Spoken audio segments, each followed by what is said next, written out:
মাতরম বন্দে মাতরম বন্দে মাতরম বন্দে মাতরম সারা ভারত তৃণমূল কংগ্রেস জিন্দাবাদ জিন্দাবাদ জিন্দাবাদ সারা ভারত তৃণমূল কংগ্রেস জিন্দাবাদ জিন্দাবাদ জিন্দাবাদ সর্বভারতীয় তৃণমূল নেত্রী মমতা দি জিন্দাবাদ জিন্দাবাদ জিন্দাবাদ সর্বভারতীয় তৃণমূল নেত্রী মমতা দি জিন্দাবাদ জিন্দাবাদ জিন্দাবাদ সম্পাদক অভিষেক বন্দ্যোপাধ্যায় জিন্দাবাদ জিন্দাবাদ জিন্দাবাদ সর্বভারতীয় তৃণমূল কংগ্রেসের সাধারণ সম্পাদক অভিষেক বন্দ্যোপাধ্যায় জিন্দাবাদ জিন্দাবাদ জিন্দাবাদ আজকের কুলবাড়ির গত ডিসেম্বর মাসে 2024 9 ডিসেম্বর কুলবাড়ি গ্রাম পঞ্চায়েতের একটা অনাস্থা নিয়ে আসা হয়। এখানকার যারা যারা তৃণমূল কংগ্রেস যারা জয়ী হয়েছিলেন তারা একটা নো কনফিডেন্স নিয়ে আসে 2024 সালের 9 ডিসেম্বর।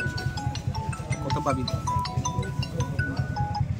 আপনারা অবগত আছেন যে এই কুলবাড়ি গ্রাম পঞ্চায়েতে গত 2023-এর পঞ্চায়েত নির্বাচনে 14টা সিটের মধ্যে 7টা সিট তৃণমূল কংগ্রেস দখল করেছিল এবং 7টা সিটে বিজেপি দখল করেছিল। ওই নির্বাচনে টসে জিতে ওরা প্রধান এবং উপপ্রধান গঠন করেছিল। 2024 সালে 9 ডিসেম্বর এখানকার যারা যারা তৃণমূল কংগ্রেস জয়ী হয়েছিলেন সঙ্গে একজন পঞ্চায়েত সমিতির মেম্বারও আমাদের সঙ্গে জিতেছে, যিনি কর্মাধ্যক্ষ আছেন সুস্মিত সত্রা বলে। ওনারা নো কনফিডেন্স এনেছিলেন এবং নো কনফিডেন্সটা হয়েছিল 31 ডিসেম্বর 2024 সাল। সেদিন নো কনফিডেন্সে আমরা জিতেছিলাম তৃণমূল কংগ্রেস। সেই নো কনফিডেন্সের হওয়ার পর আজকে 16ই জানুয়ারি 2025 সাল, আজকের 16ই জানুয়ারি এই উপসমিতিগুলো আবার নতুন করে বডি গঠন হলো।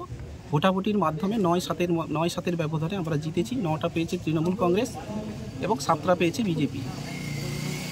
এটাই ঘটনা আছে।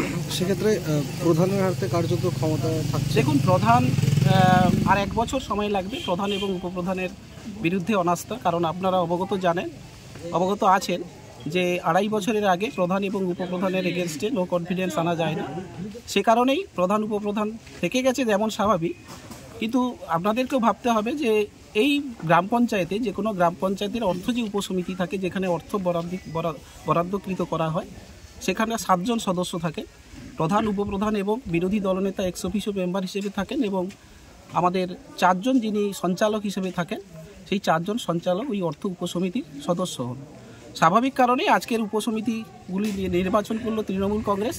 4 জন সঞ্চালক গঠন করবে তৃণমূল কংগ্রেস। আমাদের বিরোধী দলনেতা একজন আছেন, 5 জন। ওই 7 জনের মধ্যে 5 জন তৃণমূল কংগ্রেসের থাকলো আর 2 জন প্রধান উপপ্রধান থাকবে। স্বাভাবিক কারণেই তৃণমূল কংগ্রেস আগামী দিনে ভোট গঠন করছে ফুলবাড়ি অঞ্চলে। কোথাও কি এই গ্রাম পঞ্চায়েতে এই প্রধান উপপ্রধান বিজেপির এবং সঞ্চালক তৃণমূল কংগ্রেসের উন্নয়ন থমকে যাওয়ার সম্ভাবনা থেকে যায়? উন্নয়ন থমকে যাওয়ার সম্ভাবনা কোনো কিছুই নেই। কারণ এই গ্রাম পঞ্চায়েতের উপর নির্ভর করে এই এলাকার উন্নয়ন করা হয় না। কারণ আপনারা অবগত আছেন যে আমাদের সঙ্গে যিনি আমাদের কাছে সর্বসময় থাকেন, আমাদের জেলা পরিষদের সভাধিপতি, আমাদের পটাশপুর বিধানসভা কেন্দ্রের সম্মানীয় বিধায়ক আমাদের উত্তম বারিক আমাদের সম্পূর্ণভাবে সহযোগিতা করেন এই গ্রাম পঞ্চায়েতের। তিনি জেলা পরিষদের বিভিন্ন স্কিম এনে দেন। তিনি বিভিন্ন রকম রাজ্য থেকে বিভিন্ন রকম স্কিম এনে দিয়ে আমরা এর আগে যখন এই 2023-এর পঞ্চায়েত নির্বাচনে কাজ করেছিলাম, এবারেও একইভাবে স্কিমগুলো দেওয়া হয়েছে। কাজ হবে আগামী দিনে, উন্নয়ন পিছিয়ে পড়বে না।